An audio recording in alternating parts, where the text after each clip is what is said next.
ฟังกันแล้วก็พร้อมกันนี้ก็ขอให้แจ้งผลการรับฟังเข้ามาทางสถานีวิทยุแห่งนี้ด้วยเพื่อการปรับปรุงนะครับเพราะว่าตอนนี้ก็ระบบการส่งออกอากาศก็คงดำเนินไปนะครับการปรับปรุงสถานที่ก็อยู่ในช่วงของการบริหารจัดการเนื่องจากสภาพของห้องเทคนิคกับห้องส่งออกอากาศที่ผู้ดำเนินรายการพูดอยู่ขณะนี้ก็อาจจะมีสภาพของความแคบไปนิดนะครับเพราะนั้นอุปกรณ์อะไรต่างๆก็คงจะต้องอาศัยพื้นที่นะครับที่มีพื้นที่ที่กว้างขวางขึ้นนะครับซึ่งก็ตอนนี้ก็เห็นสภาพการดำเนินการก็อบอุ่นใจนะครับก็คงต้องพูดได้ว่าเป็นบุญกุศลอย่างยิ่งนะครับที่มีพี่น้องประชาชนที่มีความมุ่งมั่นมีความตั้งอกตั้งใจที่จะเสียสละทรัพย์สินเงินทองนะครับเพื่อที่จะได้เป็นงบประมาณในการเสริมสร้างสนับสนุนค้ำจุนพระพุทธศาสนาโดยเฉพาะในส่วนของการเผยแพร่ธรรมะการเผยแพร่ในเรื่องของเนื้อหาสาระความรู้ต่างๆซึ่งก็มีผู้รู้ผู้มีประสบการณ์มีนักวิชาการตลอดจนเพื่อนพี่ๆน้องๆลุงป้าน้าอาที่ได้เสียสละเวลาเข้ามาดำเนินรายการมอบเนื้อหาความรู้มอบสาระมอบสิ่งที่ดีให้กับคุณผู้ฟังที่ฟังกันอยู่นะครับในช่วงวันจันทร์อังคารพุธพฤหัสศุกร์เสาร์อาทิตย์นะครับก็จะมีภารกิจเป็นนิจศิลป์เป็นกิจวัตรอย่างนี้ที่เกิดขึ้นในแต่ละชั่วโมงนะครับในแต่ละวันอย่างนี้กันต่อเนื่องต่อไปแล้วก็รวมถึงรายการคุยกันวันเสาร์กับชีวินถิ่นไทยวันนี้นะครับก็ต้องขออภัยด้วยเพราะว่า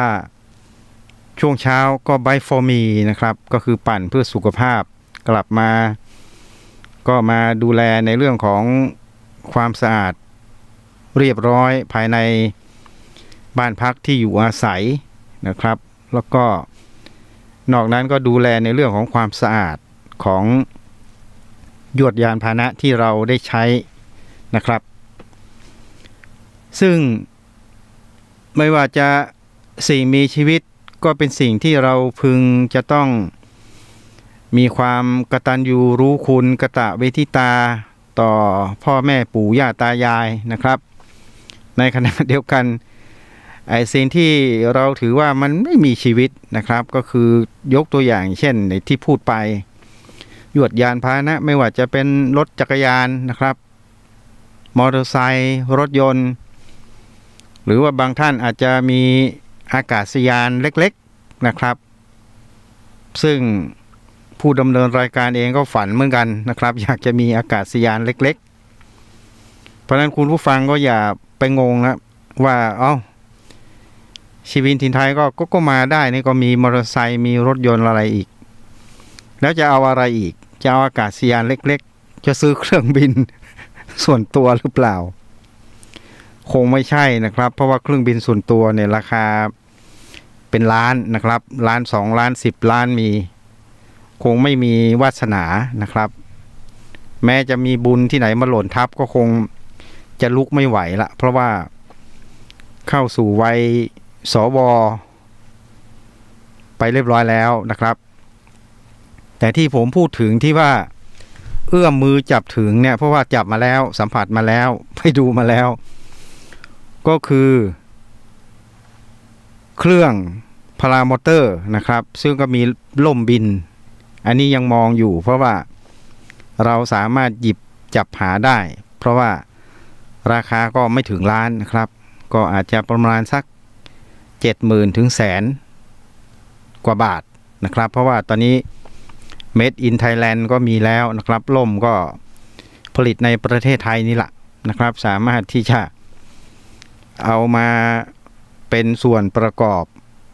นะครับหลังจากนั้นเราก็ต้องไปฝึกร่อนฝึกบินฝึกยกฝึกแบกซึ่งผมก็แบกมาเรียบร้อยละประมาณ35 โลนะครับคุณผู้ฟังก็มีทั้งขนาดใหญ่ขนาดกลางนะครับแต่ขนาดเล็กก็คงไม่มีเพราะว่า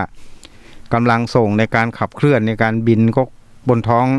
นภาอากาศนี่คงไม่พอนะครับประการสำคัญก็คือส่วนที่ประกอบก็คือล่มนะครับล่มที่เป็นตัวพยุงนะครับเป็นตัวพยุงในช่วงที่เราเคลื่อนที่ไปในอากาศนั้นอันนี้ส่วนสำคัญนะครับถ้าล่มรั่วแล้วก็ลมเข้าแล้วก็น้ำหนักของเครื่องอีกตัวของเราอีกประมาณ 6-70 โลก็คงจะตุบตับนะครับตุบตับนี่ไม่รู้นะครับจะลงห้วยหนองคลองบึงนะครับหรือว่าเมื่อก่อนนี่มีแถวบ้านสันอุ้มนะครับก็มีคนเล่าให้ฟังเพราะว่าผมก็ไปดูการฝึกการบินของผู้มีกระตังทั้งหลายนะครับก็อยากจะฝึกบินฝึกขับเครื่องล่อนเขาบอกว่าฝึกได้ 6-7 วันนะครับครูบาอาจารย์บอกว่าให้เปิดวิทยุฟังนะครับจะฟังหรือเปล่าก็ไม่รู้หูฟังชำรุดหรือเปล่าก็ไม่รู้นะครับเพราะฉะนั้นการสื่อสารภาคพื้นดินกับอากาศก็อาจจะเกิดการติดขัดก็ทำให้นักบินสว1 ท่านนะครับที่ไปลอยอยู่บนอากาศก็คงจะลืมหลักวิชานะครับการล่อนลงก็คือว่าอาจจะต้องปรับโยงปีกนะครับเพื่อบังคับให้มันล่อนลงนะครับล่อนลงแล้วในขณะเดียวกันก็ต้องบังคับล่มให้ตรงกับทิศทางที่เราจะลงในรันเวย์ใช่ไหมครับสนามหญ้าอะไรก็แล้วแต่เนี่ยแล้วก็ต้องลดความเร็วให้พอเหมาะพอเจาะนะครับไม่ใช่ไปลดหวบห้าบนะครับพอลดหวบห้าบเครื่องมันก็เสียการทรงตัวเนี่ยมันก็พุ่งไปลงนะครับบนหลังคา ของเพื่อนบ้านที่อยู่ใกล้เคียงก็ไม่รู้ว่าความเป็นจริงข้อเท็จจริงจะเป็นอย่างไรเขาบอกว่าแข้งลาขาหักไปนะครับอันนี้ก็คือการทำผิดหลักวิชาการนะครับวิชาการของอากาศยานของการบินพื้นฐานก็อันนี้ก็ต้องระวังนะครับเพราะว่ามีน้องๆที่เป็นข้าราชการตำรวจตอนนี้ก็ยังบินอยู่นะครับก็บินตรวจการบินทำข่าวบินถ่ายทำขุนเขาลำเนาไพรนะครับส่งให้หน่วยราชการก็บินแถวดอยสุเทพบางทีก็บินบางทีก็ไปบินโชว์วันเด็กนะครับเพราะนั้นพารามอเตอร์ก็เป็นอากาศยานเล็กที่โดยหลักการแล้วถือว่ามีความปลอดภัยนะครับคุณผู้ฟังถือว่ามีความปลอดภัยเพราะว่าถ้าหากว่าเราฝึกในการที่จะบังคับล่มนะครับเลี้ยวซ้ายเลี้ยวขวาแล้วก็มาผนวกกับเครื่องยนต์กลไกที่อยู่ในมือของเรามีคันเร่งเนี่ยเราประคับประคองนะครับเราบังคับล่มไปซ้ายไปขวานะครับโยกหน้าโยกหลังอะไรก็แล้วแต่เนี่ยให้ลอยตัวขึ้นให้มุดลงนะครับให้เลี้ยวซ้ายเลี้ยวขวาได้เนี่ยแล้วก็ไปสัมพันธ์กับเครื่องยนต์นะครับที่เราจะบังคับเครื่องยนต์ให้มีความแรงขึ้นหรือว่าให้มันผ่อนคันเร่งลงอย่างนี้เนี่ยให้มันเกิดการสมดุลเนี่ยฝึกประมาณสัก 2-3 อาทิตย์พอเริ่มคุ้นเคยเนี่ยก็สามารถที่จะบินได้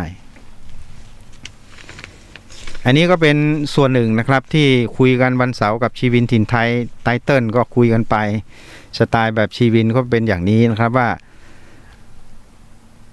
เราก็ต้องนะครับดูแลเครื่องยนต์กลไกยานพาหนะที่เราใช้อยู่นะครับตรวจสอบดูหม้อน้ำดูกระจกนะครับว่ามันใสสะอาดดีไหมนะครับกระจกหน้ากระจกหลังเบรกที่ปัดน้ำฝนนะครับหม้อน้ำถ้ารถใหม่นี้หม้อน้ำก็คงจะโอเคนะครับเพราะว่า มันจะไม่ค่อยมีปัญหาอะไรแต่ว่าถ้ามีโอกาสเราก็ควรจะเปิดดูบ้างนะครับดูพวกน้ำมันคลัตช์น้ำมันเกียร์นะครับน้ำล้างกระจกอันนี้เราต้องตรวจสอบเพราะว่าวันนี้ก็คุยกันวันเสาร์ก็มีประเด็นที่จะนำพาคุณผู้ฟังให้ร่วมรายการไปด้วยกันนะครับว่าวันนี้คุยเรื่องอะไรบ้างนะครับซึ่งหลักๆวันนี้ก็ที่เตรียมมานะครับพอดีเวลาก็ล่วงเลยแต่ผมก็จะพยายามนะครับรักษาเวลาเท่าที่มีอยู่วันนี้มาช้าแต่ก็ไม่สายสำหรับการที่เราจะมาพบปะกันในสัปดาห์หนึ่งนะครับ1 วันนะครับก็มาพบกันอย่างนี้กับรายการคุยกันวันเสาร์กับชีวินถิ่นไทยนะครับวันนี้ผมก็มีอยู่หลายเรื่องนะครับมีทั้งในส่วนของในเรื่องของเรื่องน้ำนะครับน้ำก็คือน้ำเพื่อชีวิตเราก็ต้องติดตามข่าวสารเรื่องน้ำนะครับแล้วก็นอกจากนั้นในเรื่องของความประหยัดน้ำด้วยเมื่อติดตามก็ต้องรู้ว่าภาวะของน้ำเป็นอย่างไรนะครับเรื่องภัยหนาวนะครับที่จะมาพูดคุยกันแบบสบายๆนะครับไม่ต้องไปลงหลักปักวิชาอะไรมากมายแล้วก็ในการเตรียมความพร้อมนะครับในช่วงของฤดูการท่องเที่ยวนี่นะครับก็อย่างคุยกันเรื่องความสะอาดเรื่องยวดยานพาหนะเรื่องเบรกสะบัดคลัตช์ก็ไม่หลุดเตรียมพร้อมซักซ้อมร่างกายให้ดีเพื่อการเดินทางนะครับอันนี้ก็เป็นสิ่งสำคัญนะครับที่พี่น้องประชาชนที่ฟังรายการอยู่ก็จะมีเวลานะครับได้ไปพักผ่อนในช่วงของวันหยุดยาวก็ดีนะครับในช่วงของวันฮอลิเดย์นะครับวันเสาร์อาทิตย์ก็ตามนี่รวมถึงผู้เฒ่าผู้แก่ที่หลุดพ้นจากระบบหน้าที่การงานจากองค์กรนะครับเข้ามาสู่ในความเป็นพลเรือนคนวัยนี้นะครับ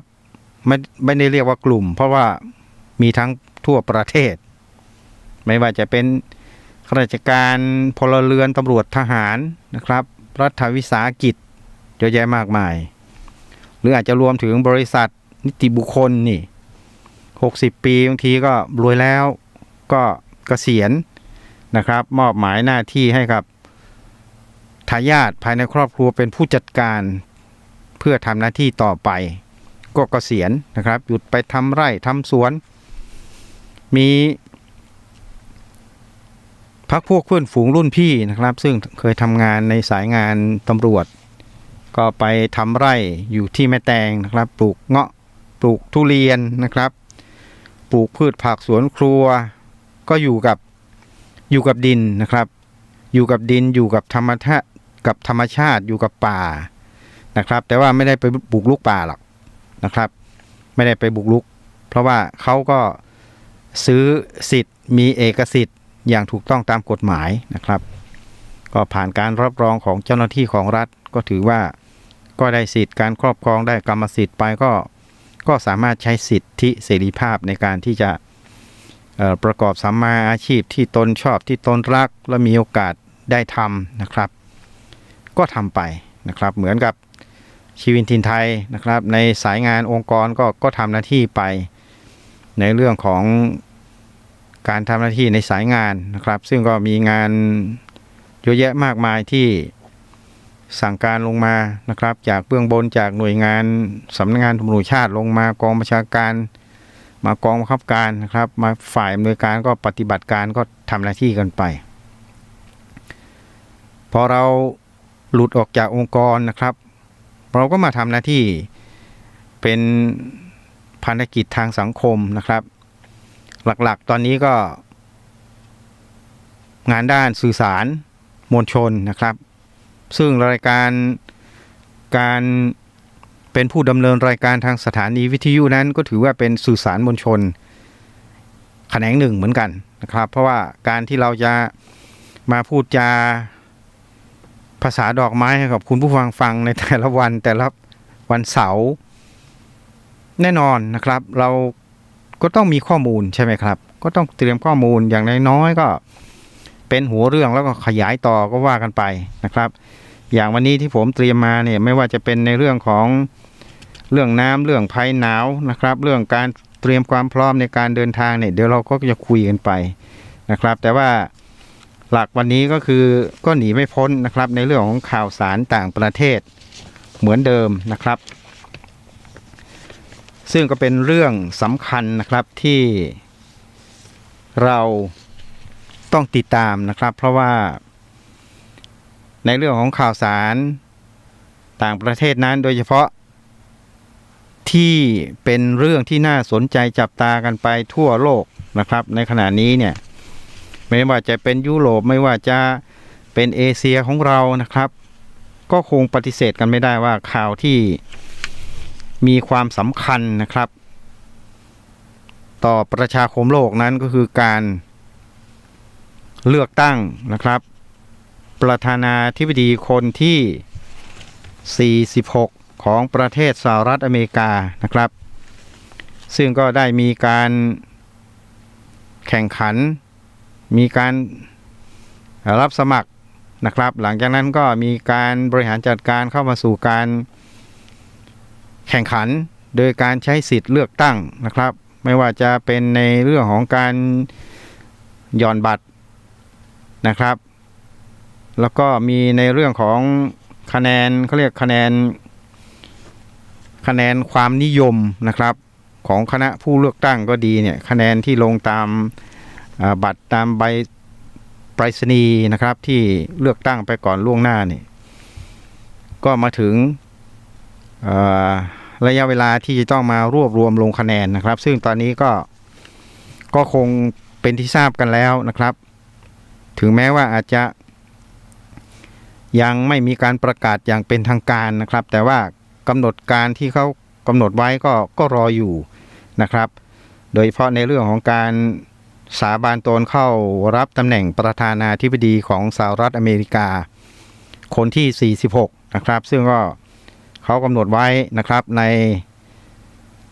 ต้นปีหน้านะครับน่าจะวันที่20มกราคมพุทธศักราช2564นะครับถ้าเป็นคริสตศักราชก็คงจะ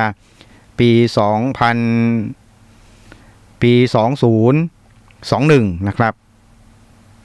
2021คริสตศักราช2021ถ้าเป็นพุทธศักราชของเราก็ปีพุทธศักราช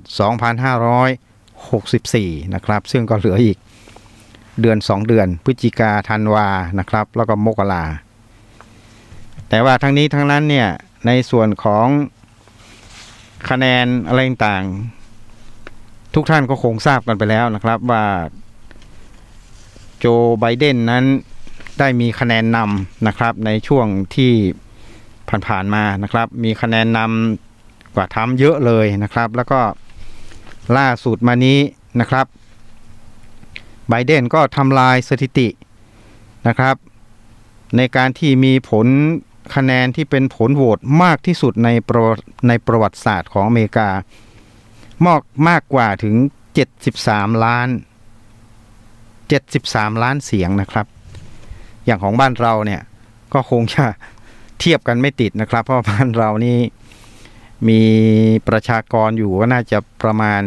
70กว่าล้านนะครับแต่ว่าผู้ไปใช้สิทธิ์นั้นน่าจะอยู่ประมาณ45 ล้านนะครับโดยประมาณนะครับ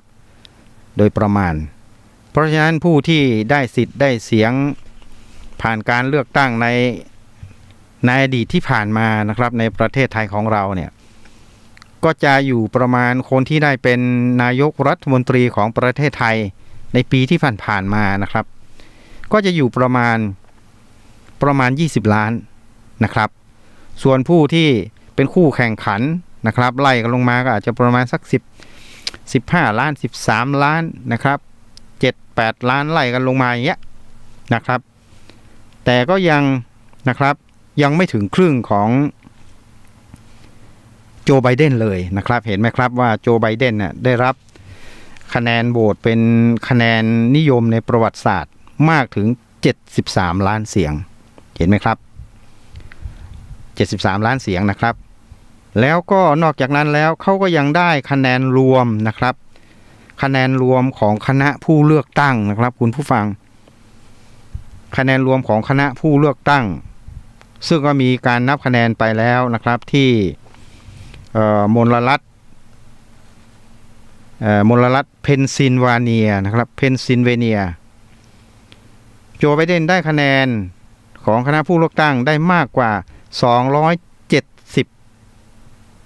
270คะแนนนั่นก็เป็นตัวเลขที่แสดงได้ว่าเขานั่นแหละนะครับเป็นว่าที่ประธานาธิบดีของสหรัฐอเมริกาคนที่46ไปเรียบร้อยแล้วนะครับถึงแม้ว่าจะคะแนนจะเป็นอย่างนี้นะครับแต่ว่าในฝ่ายของคุณทรัมป์เองนะครับของคุณทรัมป์โดนัลด์ทรัมป์เนี่ยเขาก็ยังทำหน้าที่ของเขาไปนะครับเพราะว่าตราบใดที่ยังไม่มีการสาบานตนเข้ารับหน้าที่เนี่ยทรัมป์เขาก็ยังครองอำนาจในส่วนของสิทธิ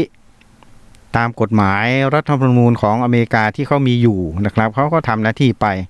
ตราบใดเขายังไม่ได้มีการส่งมอบไม่ได้มีการสาบานตนเพื่อเขารับหน้าที่นะครับไม่ได้มีการสัมผัสจับมือแสดงความรู้สึกยินดีนะครับต่อสถานการณ์ที่เกิดขึ้นนั้นเขาก็ยังบริหารประเทศไปเรื่อยๆนะครับอย่างน้อยๆก็พฤศจิกายนนะครับธันวาแล้วก็มกรานะครับมกราก็ประมาณวันที่20มกราคม64นะครับ2564ก็จะมีพิธีสาบานตนแล้วส่งมอบหน้าที่กันแต่ว่านะครับแต่ว่าก็ยังไม่รู้ว่าทรัมป์เขาจะยอมรับสภาพความพ่ายแพ้หรือเปล่าหรือเมื่อใดนะครับอันนี้ก็แค่นี้นะครับคุณผู้ฟังมันเป็นสิ่งที่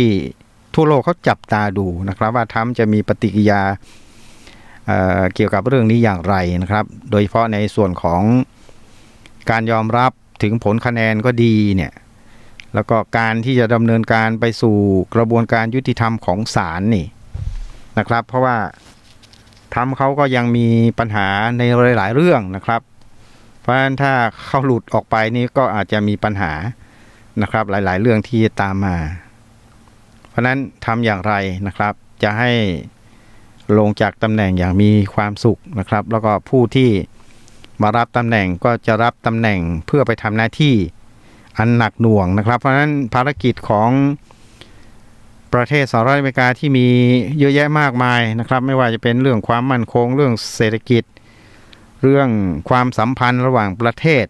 ความสัมพันธ์ระหว่างทวีปนะครับทวีปอเมริกาทวีปยุโรปทวีปเอเชียของเราน่านฟ้านภาอากาศน่านน้ำทะเลจีนใต้อะไรเยอะแยะนี่นะครับเพราะนั้นโจไบเดนเข้ามาเนี่ยเขาต้องเข้าไปสัมพันธภาพในทุกๆเรื่องที่ผมได้พูดไปนะครับแล้วประการต่อมาก็คือโจไบเดนนะครับก็คงจะต้องใช้เขาเรียกว่าความรู้ความสามารถในส่วนที่เขาเป็นนักกฎหมายนะครับแล้วก็สายตาที่มองไกลเพราะว่าเขาก็ผ่านการเป็นอดีตรองประธานาธิบดีของบารักโอบามามาแล้วนะครับแม้ว่าเขาจะไม่ได้ใช้อำนาจเต็มนะครับในการบริหารจัดการประเทศสหรัฐอเมริกาทั้งหมดโดยตรงแต่ว่าเขาก็ยังทำหน้าที่ตามที่ผู้เป็นประธานาธิบดีนะครับคือประธานาธิบดีบารักโอบามาได้มอบหมายนะครับมอบหมายในเรื่องของความมั่นคงมอบหมายในเรื่องของข้อกฎหมายในการที่จะไปสร้างสัมพันธภาพสร้างมิตรภาพที่ดีกับประชาคมโลกต่างๆไม่ว่าจะเป็นโซนเอเชียโดยเฉพาะประเทศจีนนะครับเพราะฉะนั้นสายตาที่อเมริกาที่จะมองมายังโซนบ้านเราเอเชียเนี่ยผมเชื่อว่าเขาจะต้องเล็งเห็นนะครับและให้ความสำคัญเป็นอย่างยิ่งแต่แน่นอนนะครับว่าประเทศไหนที่สามารถที่จะให้ประโยชน์ต่ออเมริกาได้มากนะครับประเทศเหล่านั้นก็จะได้รับความสนใจนะครับแล้วก็ได้สิทธิพิเศษ ในเรื่องของธุรกิจการค้าการขายอะไรต่างๆนะครับก็คงจะเป็นไปอย่างนี้เพราะนั้นไม่ว่าทรัมป์ไม่ว่าจะเป็นโจไบเดนเข้ามานะครับอย่างเราประเทศเล็กๆเนี่ยก็มีผลกระทบอยู่เหมือนกันนะครับเพราะว่าโดยเฉพาะอย่างยิ่งเนี่ยทุกคนก็ทราบดีนะครับว่าประเทศไทยเนี่ยนะครับก็ยังเป็นสปอตไลท์ของสหรัฐอเมริกาไม่ว่าใครจะชนะการเลือกตั้งนะครับประเทศไทยยังเป็นจุดยุทธศาสตร์ที่สหรัฐอเมริกาสามารถเข้ามาทำธุรกิจนะครับแล้วก็สามารถที่จะส่งสินค้าไปยังประเทศเพื่อนบ้านใกล้เคียงอย่างประเทศจีนอย่างนี้เป็นต้นนะครับเพราะว่าการที่เขาจะไปคอนแทคโดยตรงก็อาจจะไม่สะดวกนะครับแต่ว่าถ้าป้อนสินค้านี่พอมาผ่านเส้นทางอย่างบ้านเราเนี่ยไม่ว่าจะเป็นอาหารพาหนะยวดยานยนต์อะไรต่างเนี่ยตรงนี้เนี่ยอเมริกาเขาให้ความสำคัญนะครับเพราะฉะนั้นมันก็จะเป็นผลดีนะครับต่อการสร้างสัมพันธภาพในเรื่องของธุรกิจการค้าการขายกับประเทศเล็กๆอย่างเราซึ่งเราเป็นประเทศที่ได้เปรียบนะครับคุณผู้ฟังประเทศไทยของเราเนี่ยบางคนก็อาจจะมองว่าสิงคโปร์หรือเปล่านะครับสิงคโปร์ก็เป็นเกาะเล็กๆที่มีเรือเดินสมุทรนะครับแวะผ่านนะครับแวะผ่านเวียนไปมาพักเป็นเมืองท่องเที่ยวแต่อย่าลืมว่ายุทธศาสตร์บนผืนแผ่นดินใหญ่นะครับบนผืนแผ่นดินใหญ่ก็คือประเทศไทยของเราที่ว่าเมื่อมาปั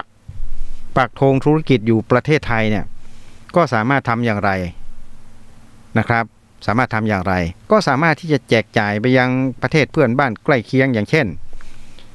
แจกไปยังเขมรลาวนะครับพม่านะครับหรือจะขึ้นไปทางประเทศจีนอย่างที่ได้พูดไปนะครับลงไปทางทิศใต้ก็มาเลเซียนะครับแล้วไปมาก็ทะลุผ่านไปยังสิงคโปร์ได้อยู่เหมือนกันนะครับเพราะนั้นจึงเป็นยุทธศาสตร์นะครับประเทศไทยของเราจึงเป็นยุทธศาสตร์ไม่ว่าจะเป็นยวดยานพาหนะแลกเปลี่ยนสินค้าอะไรต่างๆนะครับที่เรามีพันธะข้อตกลงการค้าระหว่างประเทศอย่าง FTA นะครับกับประเทศต่างๆตรงนี้เราก็ถือว่าเราเป็นหุ้นส่วนนะครับหุ้นส่วนทางด้านเศรษฐกิจในส่วนของภาคพื้นแปซิฟิกนะครับเพราะนั้นตรงนี้นี่เราก็ถือว่าถ้าเรามีสัมพันธภาพที่ดีนะครับไม่โดนบอยคอตอย่างที่ทำได้ประกาศออกมานี่กับประเทศไทยของเรานี่นะครับเราก็จะได้สิทธิผลประโยชน์อย่างนี้กลับเข้าประเทศชาติของเราในการที่จะนำเงินตราเรื่องการค้าการขายนี่ผ่านไปยังประเทศสหรัฐอเมริกาได้เป็นอย่างดีนะครับเพราะนั้นก็คงจะต้องติดตามมันต่อไปว่ามกราคม2564นะครับเราก็จะดูว่าโจไบเดนเมื่อสาบานตนเข้ารับตำแหน่งเป็นประธานาธิบดีคนที่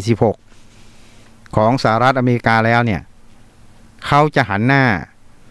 ไปยังทวีปใดนะครับเป็นอันดับแรกอันนี้คุณผู้ฟังจำไว้นะครับว่าเขาจะหันหน้าไปทางทวีปใดเป็นอันดับแรกแล้วประเทศที่เขาหันหน้าไปนั้นเขาจะไปเยี่ยมเยียนประเทศไหนก่อน อันนี้ต้องจับตาดูนะครับว่าเพราะว่ามันจะมีนัยยะนะครับมันมีนัยยะอยู่ซึ่งในอดีตนั้นไบเดนก็มีการพูดคุยกับประเทศจีนซึ่งเป็นยักษ์ใหญ่ในด้านเอเชียของเรามาแล้วนะครับในเรื่องของ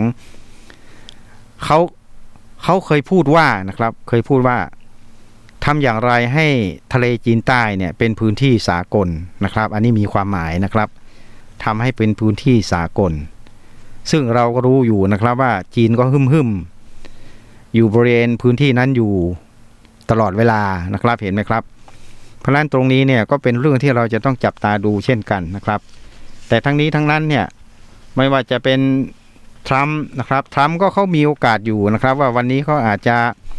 แรงเขาไม่พอเขาพ่ายแพ้คะแนนโหวตคะแนนคณะผู้เลือกตั้งอะไรก็แล้วแต่เนี่ยเขาพ่ายแพ้ให้กับโจไบเดนก็จริงนะครับแต่ไม่ได้หมายว่าทรัมป์ไม่มีโอกาสที่จะกลับมาในอีก4ปีข้างหน้าได้นะครับเขามีโอกาสอยู่นะครับเขาก็ต้องไปฟิตร่างกายฟิตความพร้อมตรวจสอบปัญหาตรวจสอบการทำงานที่ผ่านมาเขามีจุดอ่อนจุดบกพร่องต ตรงไหนจุดแข็งอะไรนะครับเขาก็จะต้องไปปรับไปศึกษาอยู่หากว่าเขาต้องการที่จะกลับมาสู่ทำเนียบขาวในอีก4 ปีข้างหน้านะครับเขาก็ต้องกลับไปทำการบ้านให้ดีนะครับและในขณะเดียวกันโจไบเดนเองก็ต้องรักษาสถานภาพในการทำงานในการบริหารจัดการรัฐกิจในส่วนที่เขาจะต้องทำหน้าที่อย่างหนักหน่วงนะครับในช่วงนี้เพราะว่าอเมริกาก็มีผู้เสียชีวิตในเรื่องของโควิด -19 นี่เยอะแยะนะครับเป็นอันดับหนึ่งของโลกแล้วก็ยังควบคุมไม่ได้นะครับโรคภัยโรคร้ายก็ยังไม่ตายสนิทไปจากประเทศเพราะนั้นเขาก็ต้องมาปัดกวาดนะครับมาปรับปรุงมาเปลี่ยนแปลงมาทำให้ประชาคมของเขามีความเข้มแข็งนะครับมีแรงที่จะต่อสู้กับโรคภัยไข้เจ็บในเรื่องของโรคทางเศรษฐกิจสังคมการเมืองอะไรก็แล้วแต่เนี่ย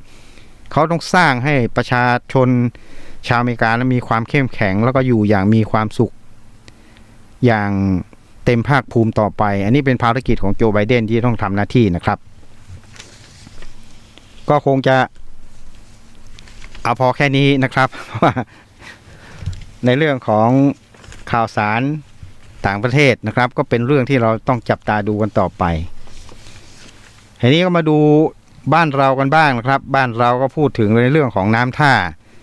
ตอนนี้นะครับน้ำในเขื่อนแม่งัดผมก็ไปดูมาแล้วนะครับว่าก็คงยังต้องการปริมาณน้ำที่เติมเข้ามาอีกนะครับไม่ว่าจะเป็นเขื่อนแม่กวงนี่นะครับเขื่อนภูมิพลนะครับก็ต้องประหยัดน้ำนะครับเพราะว่าเขื่อนต่างๆเหล่านี้นั้นเนี่ยมันมีหลักในการที่จะบริหารจัดการหลักๆก็คือ1นะครับอย่างเขื่อนภูมิพลก็ผลิตกระแสไฟฟ้าใช่ไหมครับคุณผู้ฟัง2รักษาระบบนิเวศนะครับ3เพื่อการส่งน้ำไปยังลุ่มน้ำต่างๆเพื่อการเกษตรในเรื่องของกสิกรรมนะครับในเรื่องของการประกอบอาชีพของพี่น้องชาวไร่ชาวสวนนะครับเพราะนั้นเขื่อนต่างๆเหล่านี้นั้นจึงมีภารกิจหลักๆก็เป็นอย่างนี้นะครับอย่างเช่นที่เขื่อนแม่งัดก็เหมือนกันนะครับก็ส่งน้ำไปยังลำคลองต่างๆในพื้นที่จังหวัดเชียงใหม่นะครับส่งไปเสริมต่อนะครับลงน้ำปิงนะครับน้ำปิงก็จะมีคูคลองที่สกัดน้ำส่งไปทางเวียงหนองล่องไปทางบ้านที่ลำพูนนะครับเขื่อนแม่กวงก็เหมือนกันก็ผลิตก็ทราบว่าผลิตกระแสไฟฟ้าด้วยหรือเปล่านี่ผมไม่แน่ใจแต่ว่าก็เห็นมีเครื่องไม้เครื่องมือในการที่จะหมุนกังหันนะครับน่าจะมีส่วนผลิตกระแสไฟฟ้านอกจากนั้นเขื่อนแม่กวงก็ยังทำในส่วนของการรักษาระบบนิเวศนะครับส่งน้ำไปยังลำพูนไปทางพื้นที่เพื่อนบ้านใกล้เคียงเรานะครับนอกจากนั้นแล้วเขื่อนแม่กวงนะครับก็ยังเป็นเขื่อนประปานะครับในการที่จะทำน้ำประปาส่งน้ำเข้ามายังพื้นที่ตัวเมืองเชียงใหม่ของเราเพราะฉะนั้นใช้น้ำอย่างประหยัดนะครับใช้น้ำอย่างมีคุณค่าเราก็ต้องช่วยการรักษาระบบนิเวศวิทยารักษาพื้นที่ป่าเขาลำเนาไพรของเราด้วยนะครับพี่น้องประชาชนทางเชียงดงเชียงดาวที่อยู่ตามรอบนอกนะครับช่วยกันเป็นหูเป็นตารักษาต้นน้ำลำธารของเราไว้ผมขึ้นไปนะครับเมื่อไม่กี่วันเนี่ยเราอยู่บ้านเราก็เห็นว่าโอ้น้ำปิงทำไมกว้างขวางโอ้ไปท่าตอนโอ้น้ำกกนะครับทำไมกว้างขวางเหลือเกินนะครับแต่หารู้ไหมว่าต้นน้ำน่ะมันแคบนะครับต้นน้ำปิงเนี่ยแคบขึ้นไปทางเมืองนะทางบ้านแกน้อยผ่านไปทางเชียงดาวนี่นะครับน้ำปิงเส้นกว้างไม่กี่เมตรนะครับ 2-3 เมตรเท่านั้นเองนะครับต้นน้ำเนี่ยแต่ว่าต้นน้ำนั้นก็จะมีป่านะครับอย่างที่ผมได้พูดไปว่าดินดีนะครับเพราะป่าปกป่ารกเพราะเสือยังเสือมีเพราะป่าบังนะครับหญ้ายังเพราะดินดีนะครับเนี่ยมันเป็นสิ่งสัมพันธ์กันในเรื่องของธรรมชาติมีธรรมชาติมีความเขียวมีความชุ่มชื้นนะครับมันก็มีสัตว์นะครับสิงสาราสัตว์ก็จะมีที่อยู่ที่อาศัยแต่ว่าถ้าเมื่อป่าโล่งเนี่ยป่าโล่งนะครับ ไม่มีป่าบังเนี่ยสิงสารสัตว์ก็ไม่อยู่นะครับเพราะนั้นสิ่งนี้มันเป็นระบบนิเวศวิทยาที่มันต้องพึ่งพาอาศัยซึ่งกันและกันใช่ไหมครับมีน้ำก็มีปลานะครับมีปลาก็ทำให้เป็นอาหารนะครับของสรรพสัตว์สรรพสิ่งทั้งหลายรวมทั้งมวลมนุษยชาติของเราด้วยเนี่ยมันพึ่งพาอาศัยกันในเรื่องของระบบนิเวศนะครับการที่เราจะทำให้ระบบนิเวศนั้นดำรงคงอยู่มีความมั่นคงยืนยงถาวรนั้นสิ่งสำคัญที่สุดจิตสำนึกของพี่น้องประชาชนที่อยู่ใกล้ป่าที่อยู่ในภูมิภาคที่อยู่ในพื้นที่เนี่ยต้องช่วยกันให้ความสำคัญและให้จงพึงสังวรว่านั่นคือชีวิตของเรานะครับถ้าหากว่าเราไม่มีธรรมชาติก็เหมือนเราตายไปจากโลกนี้แล้วนะครับเพราะว่าเราก็ต้องพึ่งพาเขาใช่ไหมครับเพราะนั้นสิ่งต่างๆเหล่านี้ก็ฝากนำเรียนคุณผู้ฟังนะครับที่ฟังรายการกันอยู่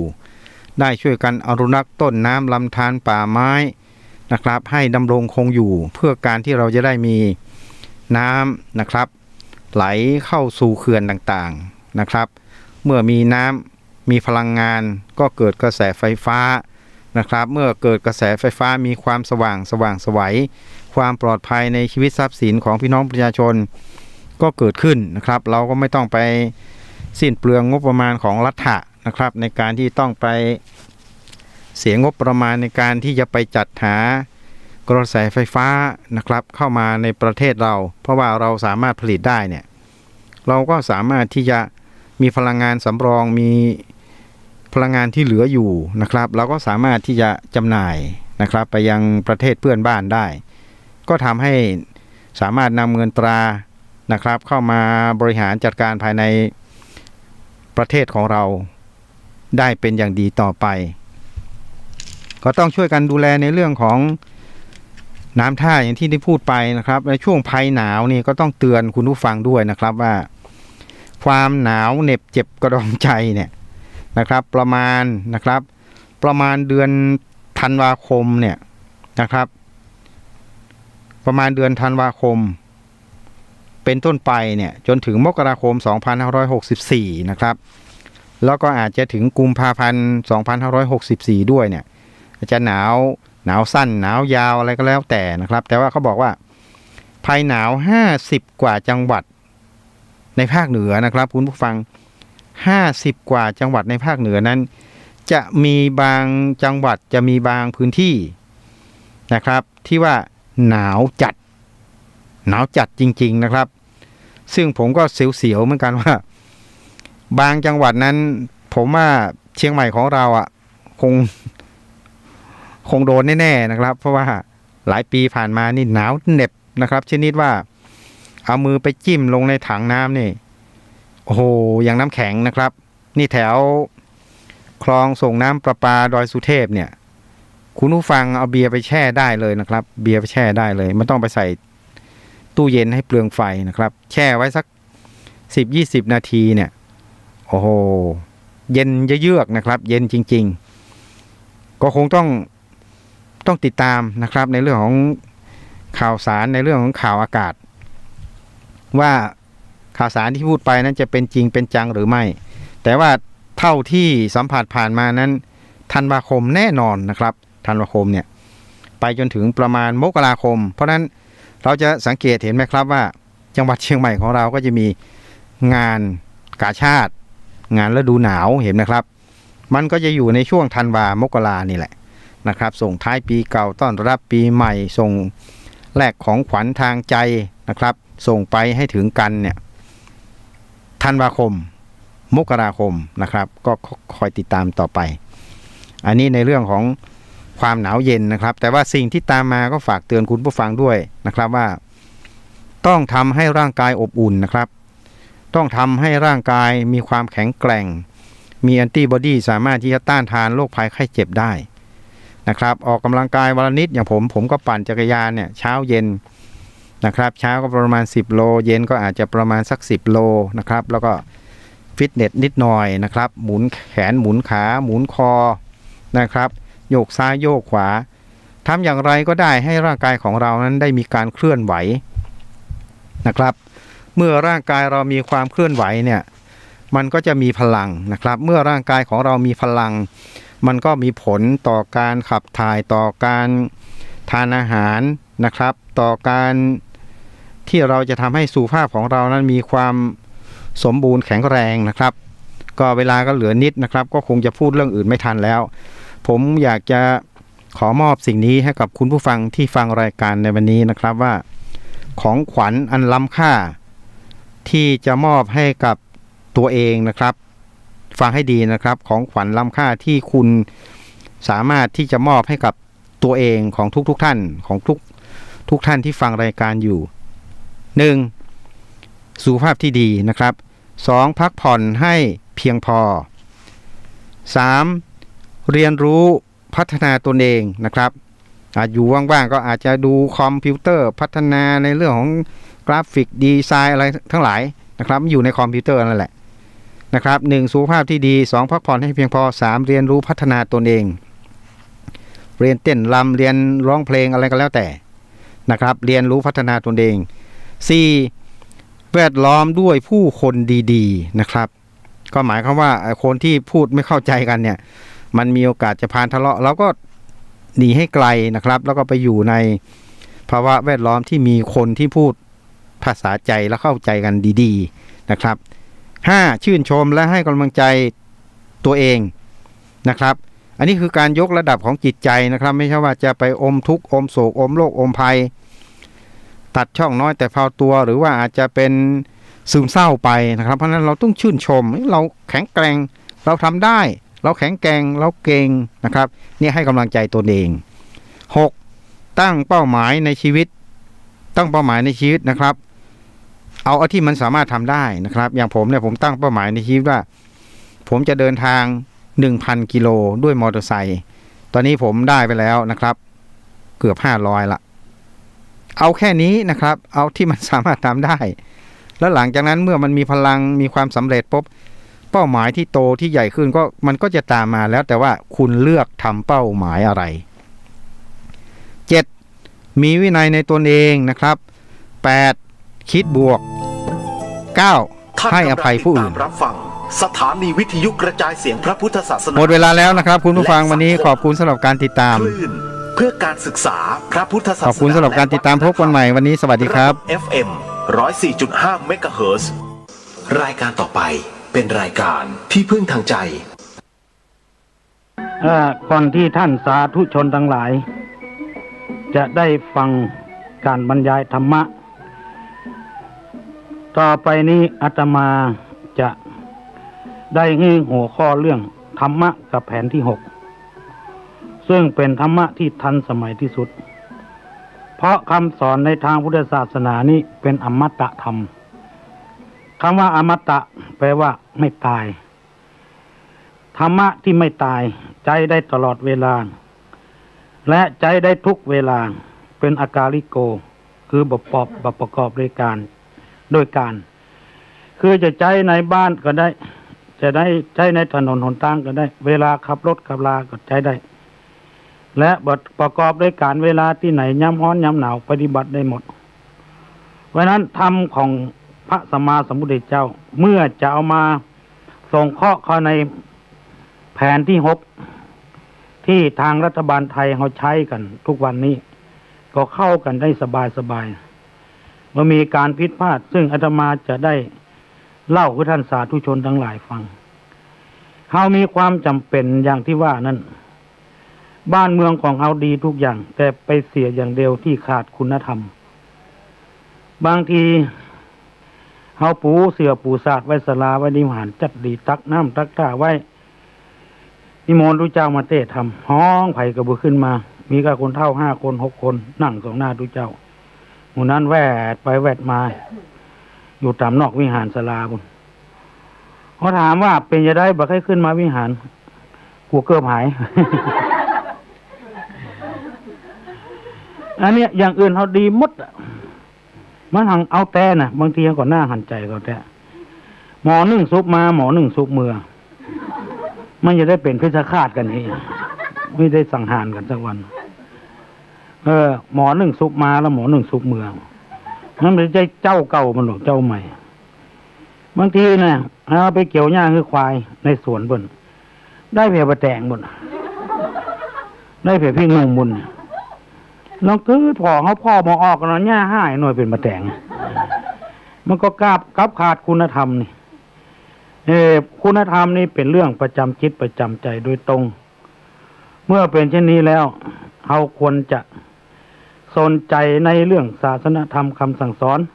คือนักขึ้นคนเราจะมีคุณภาพประเทศไทยของเรานี้เวลานี้ตั้งแต่อดีตมาจนถึงปัจจุบันนี้สิ่งสำคัญมันมีอยู่3 อย่างถ้าขาด3 อย่างนี้เมื่อใดประเทศไทยล้มแน่นอน